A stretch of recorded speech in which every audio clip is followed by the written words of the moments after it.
Welcome to the Barley Field Day. We are happy to have you, Minister. Welcome, all protocol observed for those that are around here. We come out here today not only to see an excellent crop, but to celebrate also the success of the farmer who has grown with us over the years. When we started barley with him, I think he only was doing 20 hectares. Today we are doing more than almost 400 hectares of barley, and this is a truly Zimbabwean farmer that we started with post the land reform. So we at Delta are celebrating that success. We at Delta are proud of what you are seeing here today. I will not go into too much detail about the farming operations in Zimbabwe, but all I can say is that as the Minister of Agriculture is here present, we would like to see more of the same. We would like to see the normalization of cereal pricing so that we don't have distortions in the country. We would like to see more people being empowered with land and being supported with contract farming the way we are doing. Some of you don't know, but Delta has been and continues to be the biggest land bank in the country. We support farmers not for their title deeds or security, but based on ability, and we work together and we monitor each other in terms of performance. I'll just like to start off with a brief history of the farm. Our farm lies in agroecological region 2B, and our annual rainfall ranges between 352 to about 1,114, being the highest we've ever received 2020-2021 season. When we started growing export crops for Fresca, crops like green pepper, broccoli, and cauliflower. But that cropping program didn't work out for us because of the controlled exchange rate. So we then changed our cropping program from about 2003 to seed maize, commercial maize, seed soybeans, commercial soybeans, and barley. I was the national seed producer of the year 2020, 2019-2020. Currently, we've got about 400 hectares of barley, but we've got under pivot is 440, but we haven't finished with bush clearing the 40 hectares. And we've got 17 pivots. Out of the 17 pivots, 14 have been financed by Delta, the smallest being a 2.2 hectare machine, and the largest being a 65 hectare pivot. The smallest is this one here, our toy here, 2.2. This one is a 28. This one is a 50 hectare machine, and the one that you see just down there is a 20 hectare machine. Then we've got a 16 there. Over the years, what we've picked up is pivots, and anything. In fact, for optimum yields, you don't want to go over 40 hectare pivot. Our best yields, anything from 40 and below, that's where we get our best yields.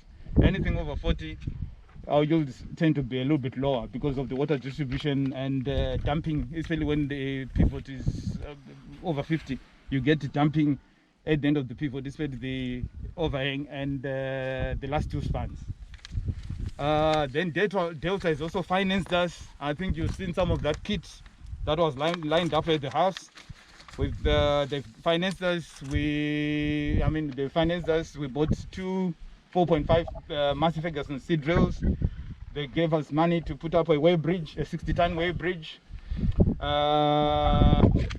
We've just recently purchased a 260 horsepower tractor through a facility that was organized by Delta through CBZ. I think it was a 542,000 USD facility payable over a 3-year period.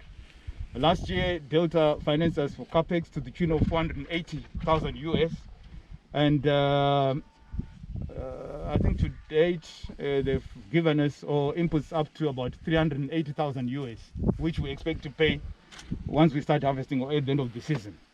Our source of water, irrigation water, we've got 2 years along the Mufuri River. We've got 5 pumping stations along the river. We've put in pontoons. So basically, in a nutshell, that's just a brief history of the farm. For barley malt in years past. Zambia has recently come on board, and we have unlimited opportunities to export barley. The unfortunate thing is that the value chain costs in Zimbabwe are lending barley price almost at the price of malt, and therefore we need to work on those value chains as a country, because when we do, we'll find that South Africa is a net importer, Botswana is a net importer, all the way to Rwanda. At the moment, we've been exporting into Tanzania, we've exported into DRC as malt. So we process it in Kwekwe. Our capacity in Kwekwe is to process about 40,000 tons, and 50% of that we use for ourselves, and the other 50% will be available for exports. So the only showstopper is our value chain costs. Okay. And what we you have a different definition of value chain. I asked here to say, I think there's a presentation that we said we wanted at our coordination meeting with the Minister of Finance. And what we wanted to do was that in the finance bill, we'll be able to put in these showstoppers you're talking about, so that I don't have any excuses for you not exporting. So we requested information. I think we've now received that. Yes. of other international brewers, and therefore they are able to pick up whatever we can supply as barley malt.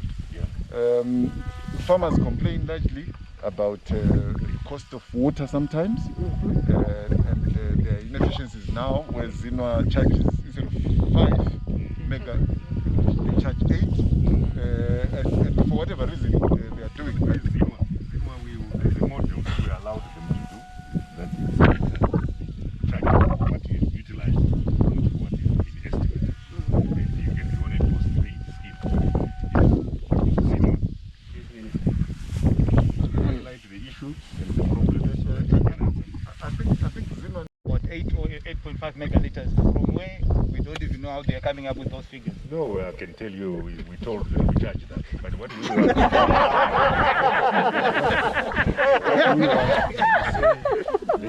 there is an opportunity for you to be charged for what you have utilized, not for the estimate. And Zinua, can you work out with the farmer and ensure that he is charged what he has used? Yes, we are actually More you consummated with Turkey and other countries. So there are active discussions to try and do that. So things will come on board.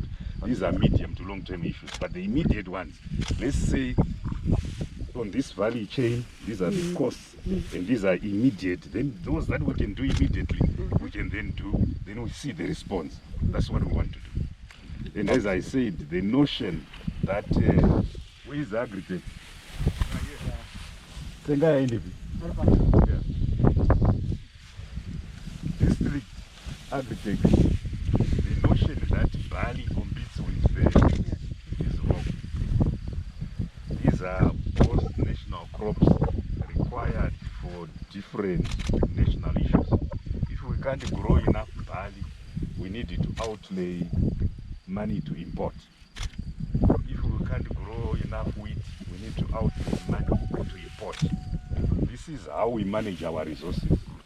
If we can use water more sparingly, more efficiently, we'll be able to liberate more hectares to irrigate.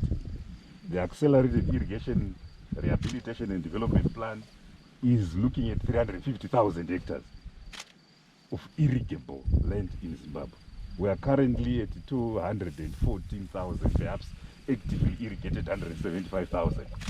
So you can see from this year onward, we'll be both self-sufficient in wheat and also more than self-sufficient in barley. So farmers, what we need to do is we want about 70,000 hectares for wheat annually, and we'll be able to get those easily. So there will be options for those that wish to do this crop, which will now also be an export crop, so that we can generate additional foreign currency. My expectation is that this time next year, Mashonal and Best will not only be producing as they do now, just over 55% of the country's wheat. That year will now also be looking at the same issues that Vanilla is talking about. Yeah, how do we make ourselves more competitive in terms of exports and take advantage of the continental free trade area opportunities. And that's what we need to be priming ourselves to do. Because as an agro-based economy, we've said as a government, we wanted to create an environment that facilitates farming. And farming ought to be a business. And I've said this is the last year that farmers ought to say ndrikuenda kumunda. Munafuna kuti ndrikuenda kubasa. We look at this line of crop, there are a number of existing opportunities that lie ahead, but looking at the capacity, how are you going to be extending this capacity in terms of barley farming in Zimbabwe? Certainly the requirement for barley at this juncture, we are at 7,000, just under 7,000 hectares grown, for which they estimate that they will be able to get 35,000 metric tons against their usage, which is about 22,000 metric tons. So Barley and Delta, through this value chain financing, has already created national self-sufficiency in terms of barley. But more importantly, they now have surplus to export. The notion has always been that barley competes with wheat for the same land. With the accelerated irrigation development plan, we envisage that we'll have 360,000 hectares irrigable in the next 3 years. So there is indeed no competition. They just need to rationalize the two crops. So I expect that if there is an export market, we must see more barley being grown in the country. And then an important development, obviously a local development to farmers. You are directing that Zingwa should revisit the cost of water. Just a recap of that, how is it going to be affected? Per hectare of wheat, Delta charges 8.5 megaliters. For barley, it charges 7.5 megaliters. However, there are efficient farmers, such as this farmer, who use 4.5 to 5 megaliters per hectare. So they must not be charged the extra that they have not utilized.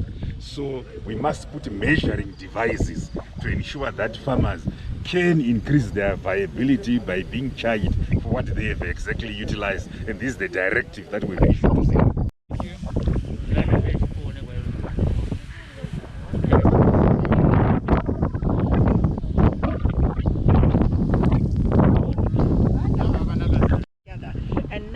Today we're here at the barley field. I'm actually really happy because we've never been to a barley field before. But then we've got barley because we usually go to wheat. So now we're in barley. So it means that we've got the wheat, we've got the barley. So if those two are balanced, I think we're in a good place as a country. We're in a good place as a province, because you do know that with Mashonaland West, it's agro-based.